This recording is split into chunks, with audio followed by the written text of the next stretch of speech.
Welcome to the SolidCAM Professor video series called Jumpstart, the easy way to learn SolidCAM. Let's start off with part 1 of our first lesson in SolidCAM, where we will create a milling cam part. Here, we'll be familiarizing you with selecting a CNC controller to handle our G-code output, creating a home position or coordinate system for the part, adding stock material to the part, and finally defining our target model. First, we'll need to open our example SolidWorks part. Please note that this part file does not come with the installation of SolidCAM. The example file will be included with this video tutorial. I placed this file in a training folder that I've created on my C drive. I recommend you do the same. Now let's open SolidWorks. Go to File and select Open. When the dialog opens, let's look in the C drive under Computer. Select the training folder from the list, and then choose the simple cover1.sld PRT and open it.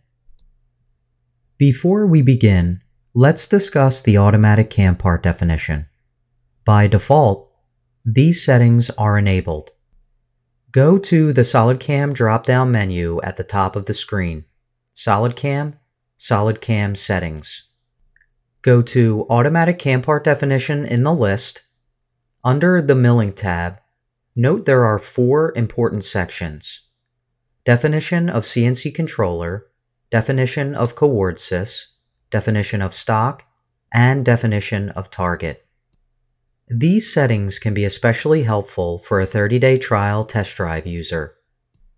By keeping them enabled, you can simply skip the cam part definition process and begin evaluating the software by adding toolpath to your parts. After creating and saving a new milling part, simply select OK to accept that your cam part is automatically defined.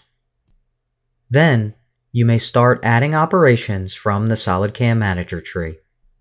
Though, for the purpose of this lesson, we will disable the automatic cam part definition settings. Uncheck Definition of CNC Controller, Definition of CoordSys, Definition of Stock, and Definition of Target. If you are a customer renewing your subscription, please verify that your automatic cam part definition settings are disabled before starting the lesson. Click OK to close the dialog. Here we have this simple cover ready to go into SolidCAM for programming. We need to create a new cam part using the SolidCAM drop-down menu. Go to SolidCAM, New, Milling. This new milling part dialog handles the saving of our CAM project. The first field shows exactly where the part will be saved. This can be controlled either by going into the default area of our SolidCAM settings or by simply clicking on Use Model File Directory and storing it in the same folder as our SolidWorks model. Our second field will be giving us the name of our CAM project. SolidCAM uses the SolidWorks part name, Simple Cover 1, as a default and uses a compressed cam part file extension, .prz. Finally, our third field is just showing us exactly which SolidWorks part is being put into the CAM project. When we click OK, it brings us to our CAM part definition. Our first step is selecting a CNC controller to handle our G-code output. In this particular case, we will use a Haas G-milling post as our CNC controller. Next, we will be creating our coordinate system, also known by many people as their home position. By clicking on Define, it opens up all the options needed in order for us to create our home position. As we see here, we have 4 different options of how to create our home position. We'll start with our first option and also our most used option called Select Face.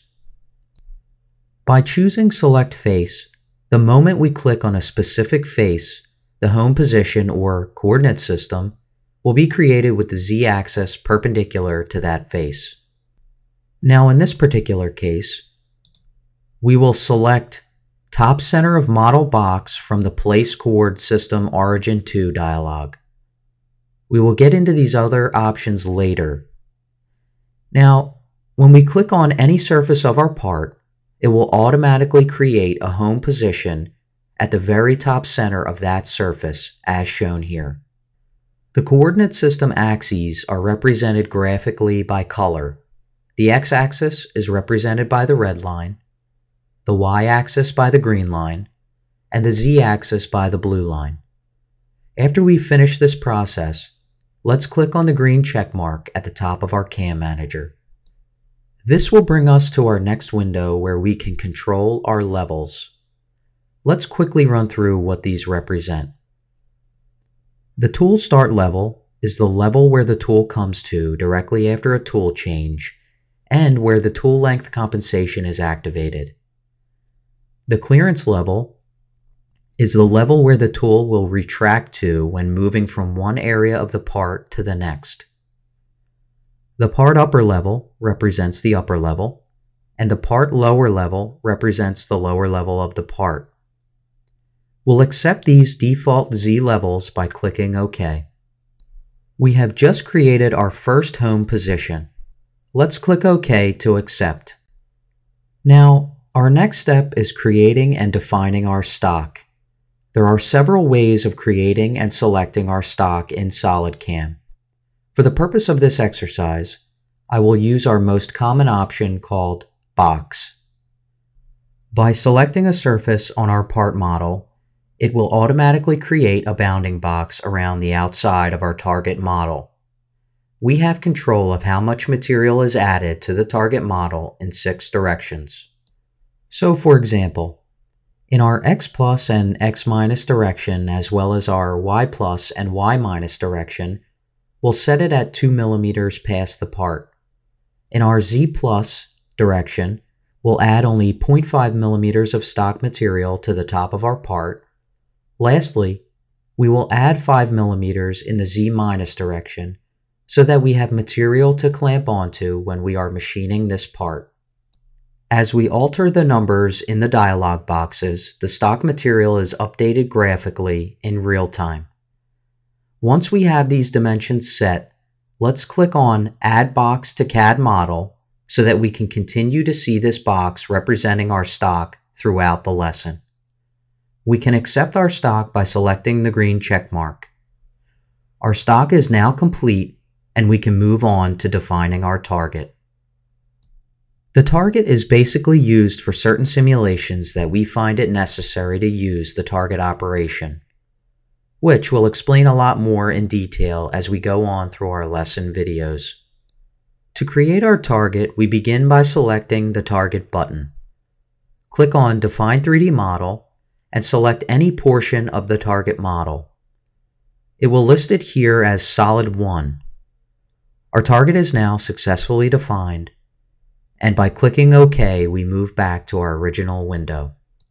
Again, we select this green check mark and move on to our SolidCAM Manager.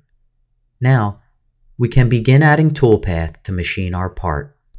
And this concludes part 1 of our first lesson in the SolidCAM Jumpstart Series, where we've created a milling cam part.